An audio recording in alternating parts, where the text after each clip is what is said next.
Come see us on tour in Los Angeles, Honolulu, Dallas, Texas, Baltimore, Atlantic City, Cohoes, New York, and Providence, Rhode Island. Go to jimmydore.com for a link for tickets, and only there. Everybody, we have special guests with us. Carol Roth, she's the author of this book, You Will Own Nothing.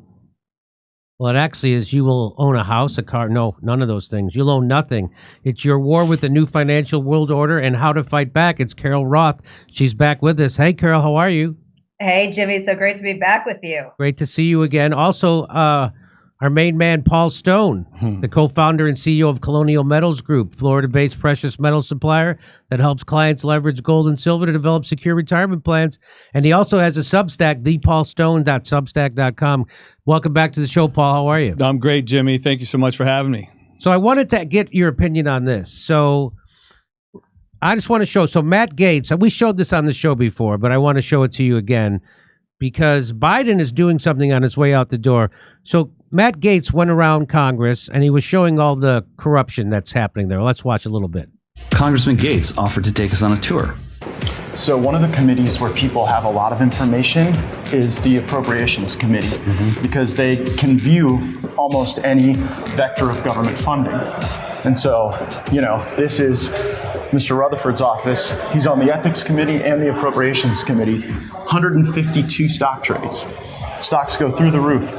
And, actually bought Raytheon stock the day that Russia invaded Ukraine.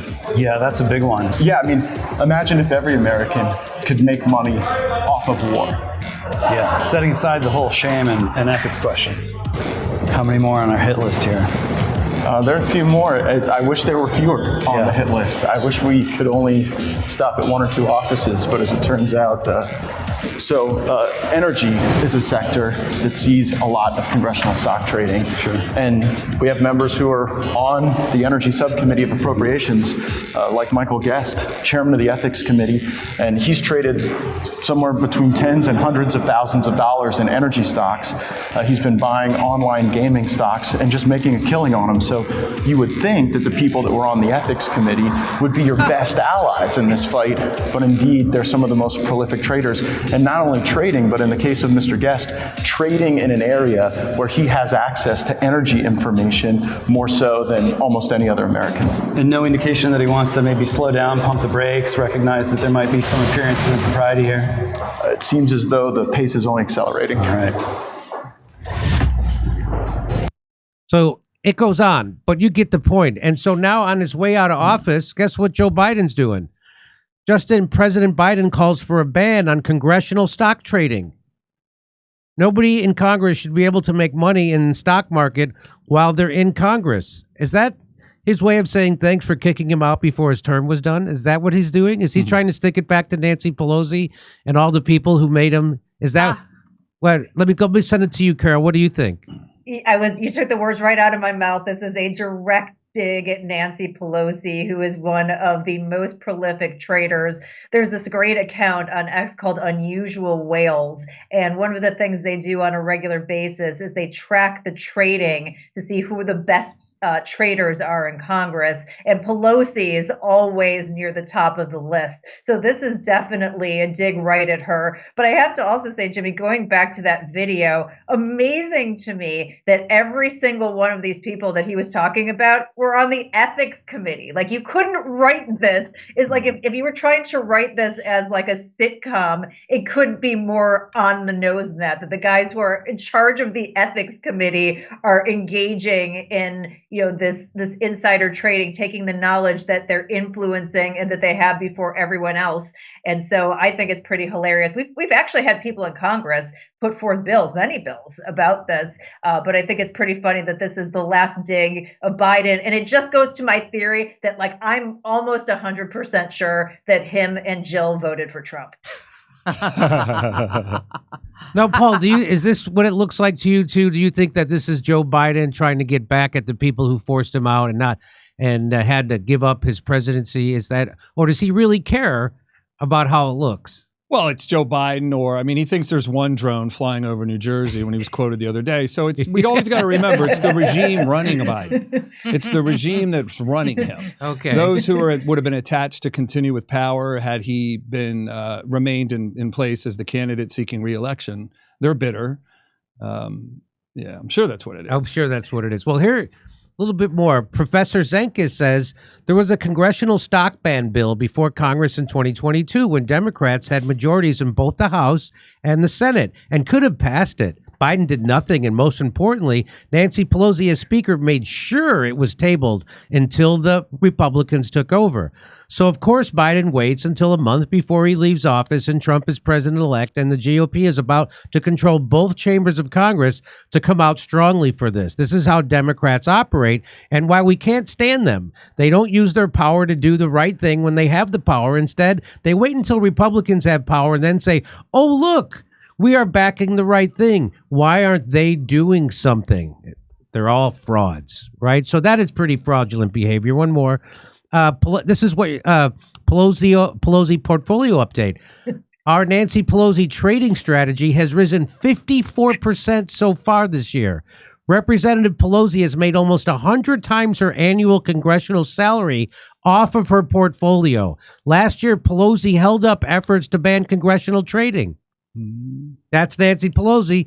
And Nancy Pelosi made $3 million in 3 hours insider trading. That's 17 times her annual salary. She's also made $4 million on a single trade. That's 20 times her salary. She owns a $200,000 Porsche 911, multiple mansions worth over $5 million apiece. Nancy Pelosi's stock portfolio has hit an all-time high as plus 93%. Here's one more. Breaking, Pelosi wins again. After Broadcom crushes earnings, she's now made an estimated $1,800,000 on her Avgo buy. That's 10 times her yearly salary on just one trade. So, you know, Carol, there was a time when Barack Obama signed a ban on this stuff, and then the next year he repealed it. Do you remember that? I do. I am old enough to remember that. And as you've noted in some of these posts, there have been, on a bipartisan basis, actually, many bills that have been introduced, because I think that most people understand this doesn't make a lot of things. But Nancy Pelosi is the Gordon Gekko of Congress. I mean, she is the absolute Wall Street legend. And this is how her and her husband make lots of money. She was actually interviewed about this. I did a piece about congressional insider trading a couple of years ago, and she was interviewed and she said, oh, you know, it's not insider trading, it's capitalism. And I just thought that that was just so amazing that she was throwing that out there. But I do think the tides are changing, and we're seeing it now, how people are speaking up and their voices are being heard, especially with X. And I think that this is something that could get through perhaps the next Congress, if you get enough people talking about it and putting that pressure, because there definitely is some support from Congress, just not at the very top levels from the people who are making all the money, like Nancy Pelosi. Well, don't you think that this would lower confidence, Paul, in people's just in general investing in the stock market if they see the people running government manipulating it like this? I think you broaden out just a little and you look at how it's just another very powerful example that those in Washington have no cares for us out on Main Street. They're never thinking about us. They're always thinking about themselves. And when they see, people becoming extraordinarily wealthy over the last 10, 15 years from all the money printing to save our economy from the devastation of 2008, they want a part of that. You know, they probably think like peons. And those are the lobbyists whispering in their ears from Monday through Friday. American citizens aren't camped out in D.C. whispering in their ears for what we need, because we're at work out here in the real world. And so it's just another really, really strong example that as people sit back in their lazy boys and they watch the news and they're angry about the headlines they see or they're confused, just recognize nothing inside Washington will change Washington. And it's not a swamp. A long time ago, it was a swamp, and they drained that. Concrete and steel is what makes up Washington today. It will take a wrecking ball, not pulling a plug, There's nothing that's liquid in Washington. It's all hardened steel and concrete. That regime, that beast of a bureaucracy, cares only for itself. It feeds on itself, and it thinks we're the enemy. And I think it's a different set of rules is really what's frustrating to people, because if people on Main Street, if you worked in a company and you knew what was going on and you were able to trade with the same level of information, I don't think people would have so many issues with it. But the fact of the matter is, this is something that is illegal for everybody else, everyone on Wall Street, everyone on Main Street, and somehow Congress is exempt, just like they're exempt from everything else. They're supposed to be representatives, they're supposed to be public servants, but the only thing they're serving is their own interests. Yep. Well, here it is. Hawley introduces the Pelosi Act. Hey, congratulations, Nancy. You finally have a bill named after you. Yep, Congratulations. It bans lawmakers from trading stocks. That was introduced way back in January 23. And here's what our good friend Glenn with two N's Greenwald has to say about it. It's a textbook example of Washington theater. Let's hear what he says.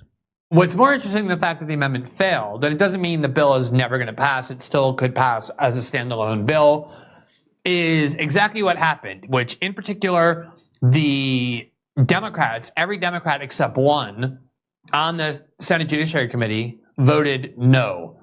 The Democrats are a majority. As a result, the fact that they all voted no, except for Senator John Ossoff of Georgia, who voted yes, voted in favor of Senator Hawley's proposed ban, meant that as long as they got one or two Republican no votes, the amendment from Senator Hawley was going to fail.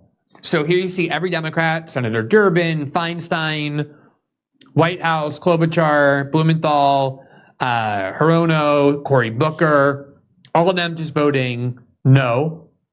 And then John Cornyn and Tom Tillis, the Republican from Texas, the Republican from North Carolina, joined those Democrats in voting no.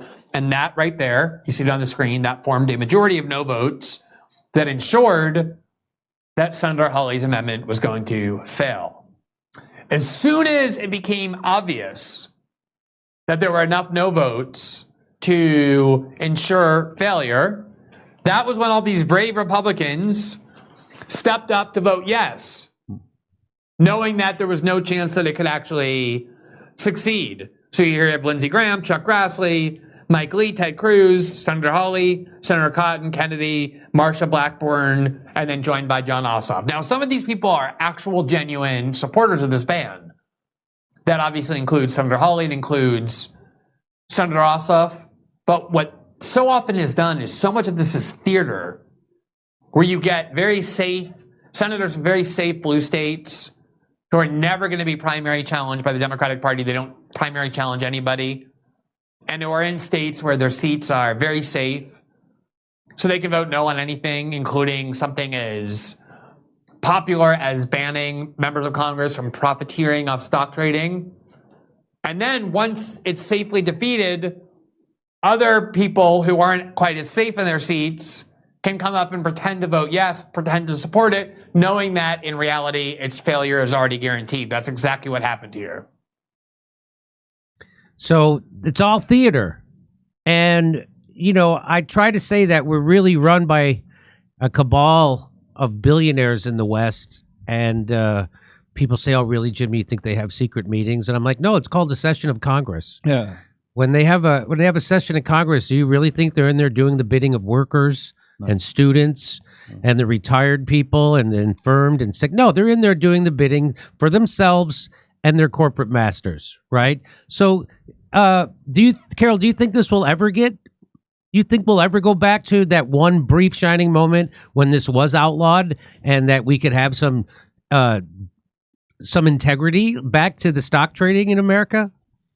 Well, it's funny that you said that about Congress. I always call Congress a place where they legally launder money and perform political theater, and that's what they've been doing for a long time. I think the way that this maybe turns around is if we can somehow get some blind voting where people have to go on the record, but you don't know what everybody else is doing in place. I think that would be the way to do it. I don't know that the people who are in charge are going to do that, but maybe if you get a switcheroo, you get somebody who is the speaker who's from outside of Congress, gets nominated or something like that. But that would really be the way, kind of like they elect the Pope, where everybody puts down the piece of paper and then they put out the, the Yes. smoke. Yes, now you can no longer insider trade. But there are some people who think this is a big deal. And I do think that we're at a point where people are very fed up with the status quo, that they want to change, that they are not happy with what Congress has done and how it has completely obliterated Main Street. And so if it is going to happen soon, I think now is the moment to seize on that and let people use their voices and basically shame these members of Congress into doing the right thing, because I think we've seen that be effective recently.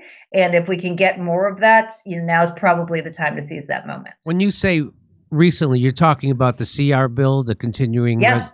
Yeah, I mean, I think with the election, with the CR bill, with some of these appointments that Trump has floated, the flip-flopping that we're seeing in terms of that, it's because there has been this free speech backlash from people who are using their voices and saying, this is what we want of you.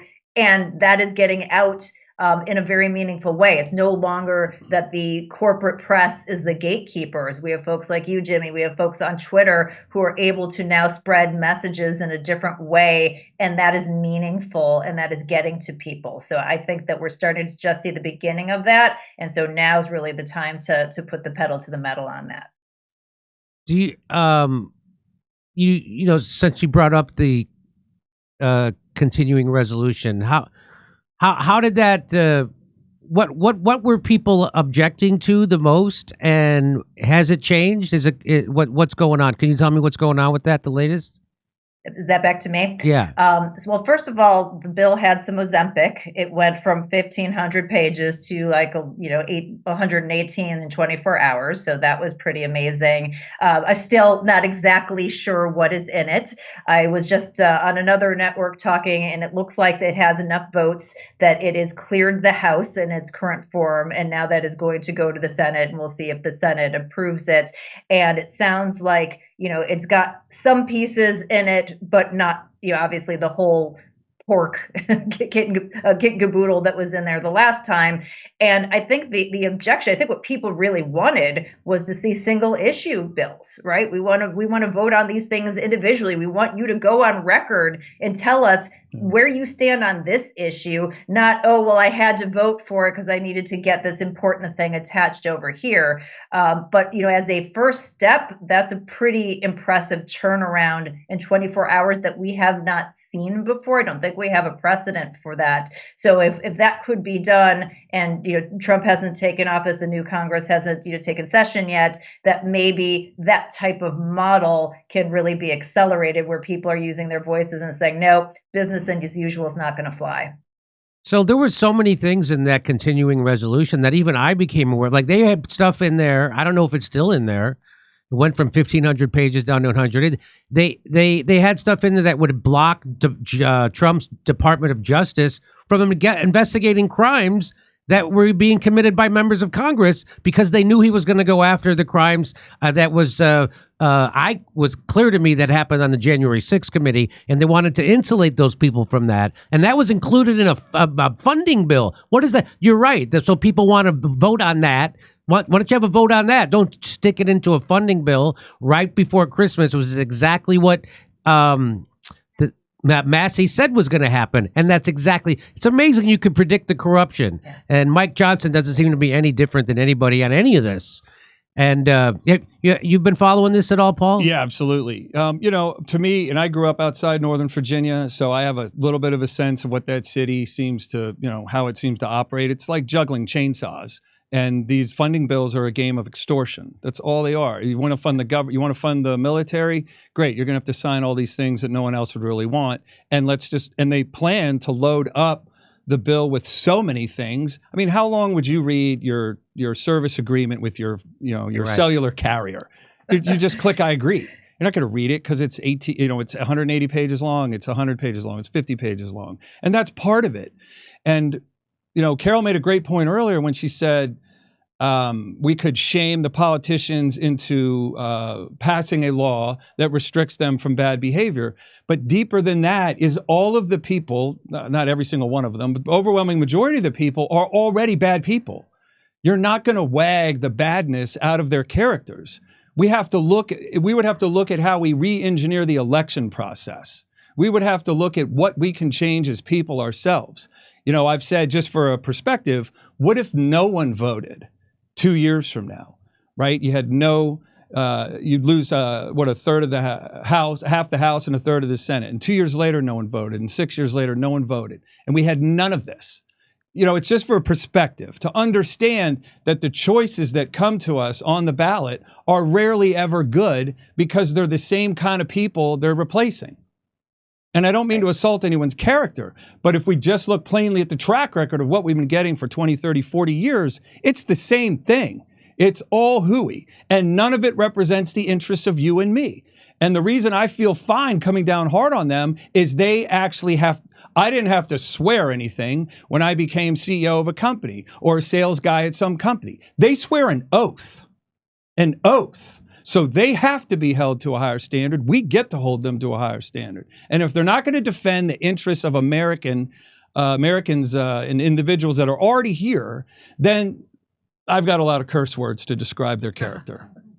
I certainly do too. Well, good for Joe Biden. He's given so many fingers on his way out the door. I didn't know he had so many. We should just kind of compliment him for having the physical acuity to hold up a finger, I guess. Our sponsor, Colonial Metals Group, helped me with my goals of protecting my financial future. Being at the whim of the stock market or the current administration does not make me feel safe or secure, but having a self-directed IRA where I can safely store gold and silver assets that have stood the test of time, no matter what the economy or the government policies are, that makes sense to me. Colonial Metals Group has helped me create a self-directed IRA where I can have direct access to my assets.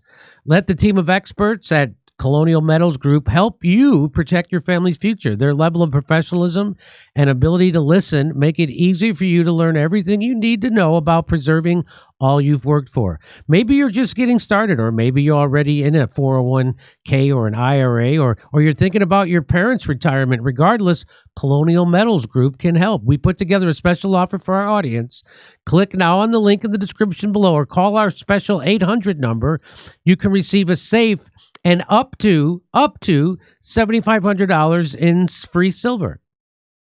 So go to colonialmetalsgroup.com/Jimmy-Dore-show or call 888-910-1419. That's colonialmetalsgroup.com/Jimmy-Dore-show or 888-910-1419. Come see us on tour in Los Angeles, Honolulu, Dallas, Texas, Baltimore, Atlantic City, Cohoes, New York, and Providence, Rhode Island. Go to jimmydore.com for a link for tickets, and only there.